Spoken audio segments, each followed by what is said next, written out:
இயேசுவின் அன்பு. கிறிஸ்து இயேசுவின் நாமத்தினாலே உங்களுக்கு அன்பின் வாழ்த்துக்கள். ஏசாயா 1:19 நீங்கள் மனம் பொருந்தி செவி கொடுத்தால் தேசத்தின் நன்மையை புசிப்பீர்கள்.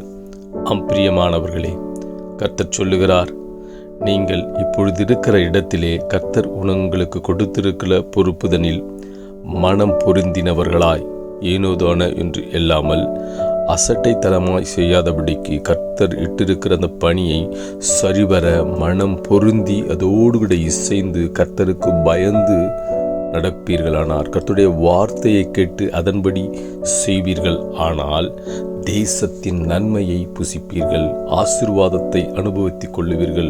தேவன் உங்களை எடுத்து பயன்படுத்துவார், வல்லமையாய் பயன்படுத்துவார். கர்த்தர் உங்களை ஆசீர்வதிப்பேன் என்று கர்த்தர் உங்களுக்கு இன்று சொல்லுகிறார். அவர் சொல்லிய விதமாய் செய்கிற தேவனாயிருக்கிறார். ஆமீன்.